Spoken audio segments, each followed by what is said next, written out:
Hey guys, Kyle, the Death Knight of Anime here, bringing you my review for My Hero Academia, chapter 258. So, to start off, the chapter starts by showing us how the team up of the League and the Liberation Army has really transformed them into a more organized force. And in some ways, if you really look at this, if you look at it, this is somewhat of an ironic payoff for the League's previous affiliation with Shihi Hasakai, as Shigaraki has taken the concept. Shigaraki has basically done what he told Overall he would do. He's taken Overall's plan and expanded on it. He's basically, but he's expanded on it in the sense where he's not just distributing drugs. He's distributing like everything. He's creating a pretty much chaotic world where pretty much heroes and villains are pretty much the distinguishing factor. There's no distinguishing factor between heroes and villains. It's just people. Like he's he's creating a very twisted like sense of pretty much freedom for civilians who basically won't need to rely on heroes pretty much.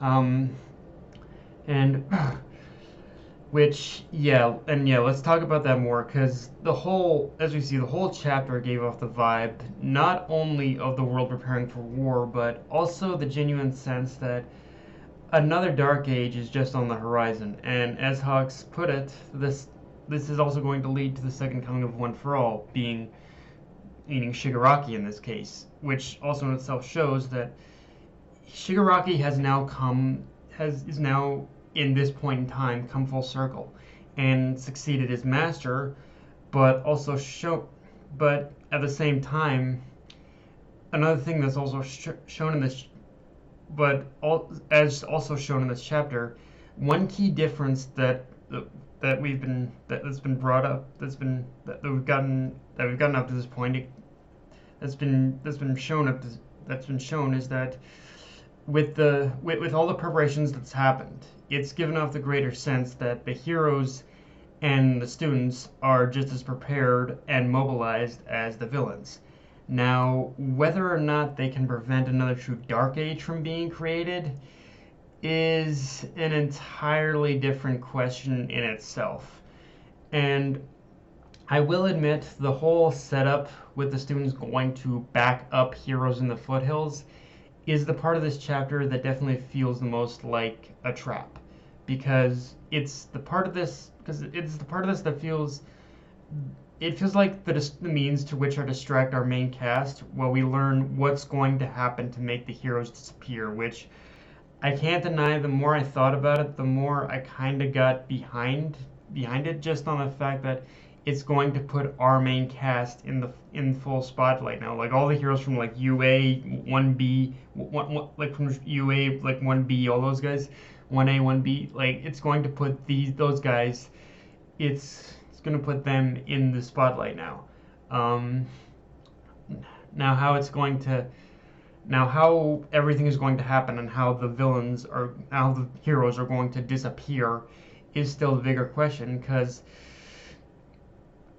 as we see in this chapter, what's supposed to like start everything and start this whole revolution that Shigaraki has planned is he's going to start causing chaos throughout the city, but by setting off explosions and whatnot. But I doubt that would make heroes disappear unless, again, feeding into what I said before, the pretty much word disappear is being used as a reference to breaking down the barrier between the two groups, uh, which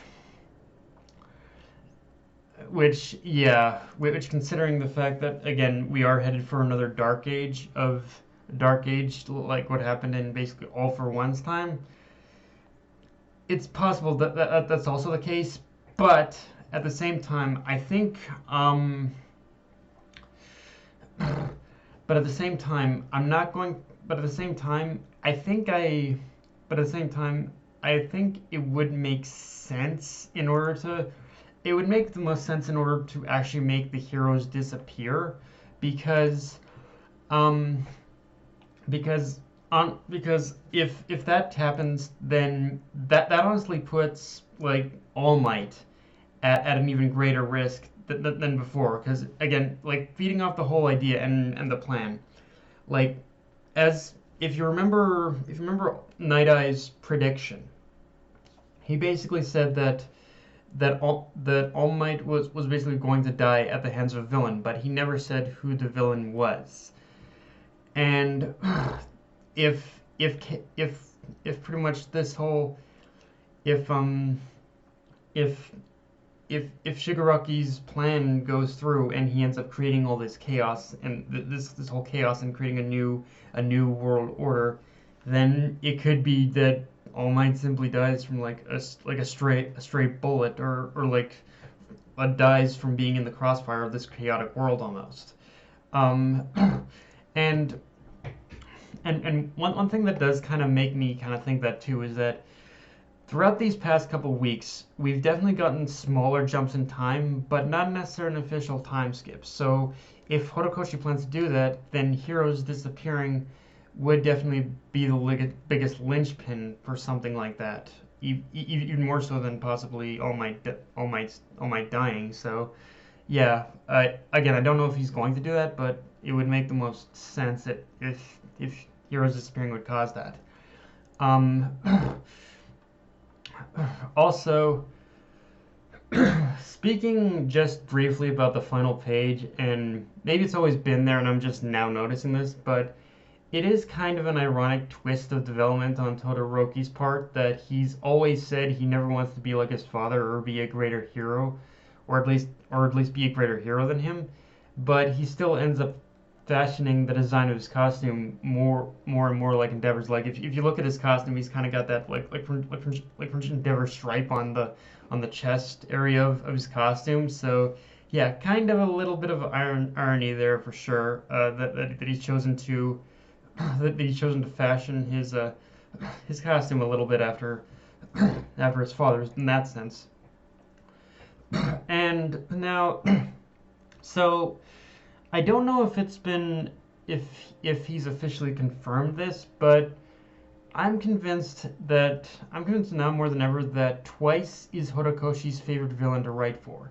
Cause on top of the fact that we get even more of a taste for how powerful Twice is now that he's emotionally burdened, now that he's no longer emotionally burdened by his trauma, which in itself kind of makes you think even more just how much we've been kind of sleeping on and underestimating Twice, because as you see with him not being burdened by that emotional trauma of thinking that he's just one of the clones, and if he gets hit then he's going to disappear. Like the fact that he's now overcome that, it shows that yeah, his power has it's really kind of like amassed. It's his power is really kind of the power his power of his power of creating clones now has become even stronger than it was before. Like he's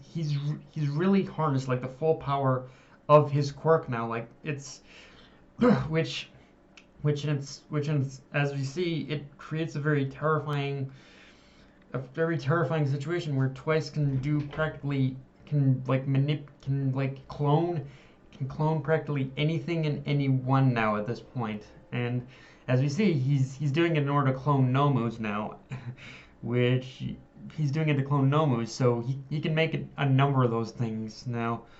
And I imagine that because of this, like the clones themselves are probably stronger. Like it'll take more than one hit in order to destroy them now for sure. Um, but even more than just his power though. But even more than the increase in his power, obviously. Through Twice's interactions with Hawks, we get a very with Twice this time around, we get a very genuine sense that out of all the characters on the villain side, Twice is the one you kind of want to see become a hero after all is said and done. Because, as has been said, one of the reasons he only really ended up becoming a villain is because of, well, to quote Batman: The Killing Joke, one bad day that affected him for a good portion of his life. But now that Twice has overcome that trauma, he's kind of the one who's honestly embodies a lot of this that aside from like All Might, he's also one who embodies the selflessness that Stain looks for in a hero. And Twice himself, he said he just wants to keep helping people, even if the acts in themselves might be considered villainous. So pretty much now that Twice is at this point in the story, he's kind of the one who he's kind of the one with the most potential in order to become a hero now. Like I'm sure in some way that some way or another that's for a lot of the characters, but with Twice it's even more so than ever before. Um, but yeah, and I won't dwell on this too much, but yeah, I think we're also reaching the point now where yeah, like I said, I think we're also reaching a point where probably two deaths are almost probably guaranteed to happen at this point. One, as I said before, was All Might. Like I think that's going to be one of the bigger linchpins in order to start a time skip if that is still Horikoshi's plan. But the other is Hawks. Like yeah, Hawks. Again, I've said it many times, so I won't dwell on it. But Hawks is a dead man for sure walking, and yeah, I think it's going to come at the most unexpected moment, honestly. um, but yeah, guys, that's all I got for this review. If you enjoyed the video, like, comment, subscribe. Follow me on Twitter, Facebook, and Crunchyroll. Death Knight of Anime, signing off. Later, guys.